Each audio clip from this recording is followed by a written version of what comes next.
नमः शिवाय। हर हर महादेव। सावन शिवरात्रि के दिन शिवलिंग के अभिषेक का विशेष महत्व है। मान्यता है कि इस दिन शिवलिंग का जलाभिषेक करने से मनवांछित फल की प्राप्ति होती है। हर साल सावन माह के कृष्ण पक्ष की चतुर्थी तिथि को सावन शिवरात्रि मनाई जाती है। इस साल सावन शिवरात्रि 23 जुलाई को है। यह दिन भगवान शिव की पूजा आराधना को समर्पित है। यूँ तो सावन शिवरात्रि का पूरा दिन शिव उपासना के लिए उपयुक्त माना गया है, लेकिन शुभ मुहूर्त में भगवान शिव की पूजा करना, आराधना करना, जलाभिषेक करना, इनके कुछ अलग ही शुभ फल माने गए हैं। इस दिन व्रत करना भी अत्यंत शुभ माना गया है। पर यदि अगर आप व्रत नहीं कर सकते हैं तो आप जलाभिषेक अवश्य करें।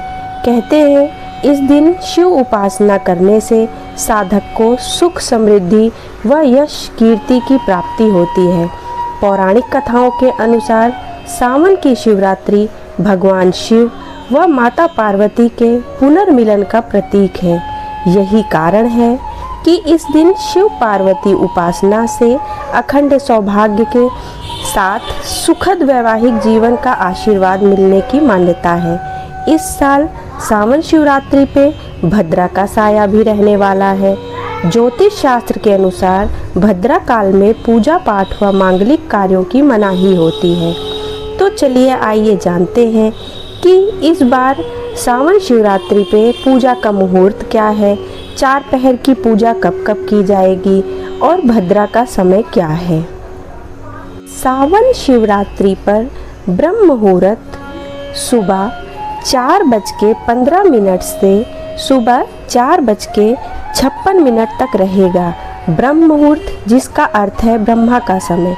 ब्रह्म मुहूर्त में योग व ध्यान के लिए आदर्श समय माना गया है, क्योंकि इस समय आध्यात्मिक गतिविधियां अधिक फलदायी होती हैं। आइए जानते हैं आगे 4 पहर की पूजा का समय क्या है। 4 पहर की पूजा का समय, पहली पूजा रात्रि निशित काल पूजा समय है रात 12:07 से रात 12:48 तक।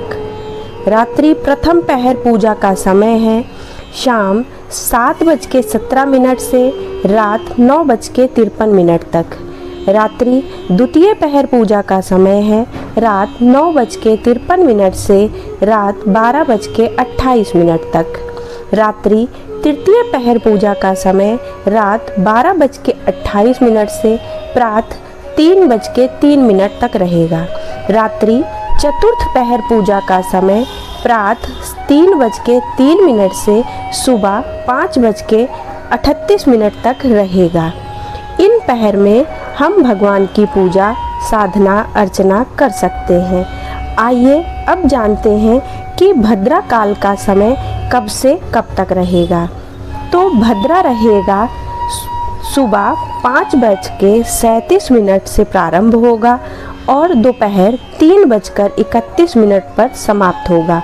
भद्रा काल में पूजा पाठ करना निषेध माना गया है। आइए जानते हैं शिवलिंग के जलाभिषेक की पूजा विधि क्या है। भगवान शिव का जलाभिषेक करने के लिए सबसे पहले ब्रह्म मुहूर्त में स्नान आदि करें, स्वच्छ वस्त्र पहने, उसके बाद सूर्यदेव को जल अर्पित करें। इस नमः शिवाय या श्री शिवाय नमस्तुभ्यम या ओम नमो भगवते रुद्राय, इनमें से किसी भी मंत्र का जप करते हुए आप पूजा और अर्चना कर सकते हैं। भगवान भोलेनाथ को जलाभिषेक करते समय आप 5 चीज़ें अवश्य चढ़ाएं। पहली चीज़ है गंगा जल। गंगा जल शिवलिंग पे चढ़ाना बहुत ही शुभ माना गया है। कहते हैं शिवलिंग पे गंगा जल की 2 बूंद डालने से सारी गलतियां और कष्टों से मुक्ति मिल जाती है। दूसरी चीज़ है दूध। दूध को शांति और पवित्रता का प्रतीक माना गया है। कहते हैं शिवलिंग पे दूध चढ़ाने से शरीर, मन को शुद्धि मिलती है और मानसिक शांति प्राप्त होती है। तीसरी चीज़ है दही। शिवलिंग पे ताज़ा दही चढ़ाने से बहुत ही शुभ माना जाता है। साथ ही दही चढ़ाने से आर्थिक तंगियां समाप्त होती हैं और धन लाभ का योग बनता है। चौथी चीज़ है चंदन। शिवलिंग पे जल में चंदन मिलाकर चढ़ाना बहुत ही लाभकारी है। दरअसल चंदन को ठंडक और सुगंध का स्रोत माना गया है। अगर आप नियमित रूप से शिवलिंग पे चंदन जल चढ़ा रहे हैं तो समझिए आपके जीवन में खुशहाली आने ही वाली है। आप नियमित नहीं चढ़ा सकते तो शिवरात्रि पे तो अवश्य ही चढ़ाएं। पांचवी चीज है बेलपत्र। बेलपत्र से भोलेनाथ बहुत ही प्रसन्न होते हैं और हमारी हर प्रकार की मनोकामनाओं को पूर्ण करते हैं। तो आप ये 5 चीज़ें भगवान भोलेनाथ को अभिषेक करते समय अवश्य चढ़ाएं। भगवान शिव का अभिषेक करते समय आपका मुंह हमेशा दक्षिण दिशा में होना चाहिए। दक्षिण दिशा की तरफ मुंह करके आप भगवान भोलेनाथ को एक लोटा जल अर्पित करें और आपके पास जो भी सामग्रियां हैं उन्हें आप भोलेनाथ पे चढ़ाएं।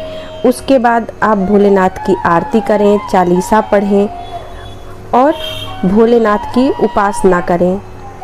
उम्मीद है आपको जानकारी उपयोगी लगी होगी। अगर जानकारी उपयोगी लगी हो तो वीडियो को लाइक, शेयर और सब्सक्राइब अवश्य करें। हर हर महादेव।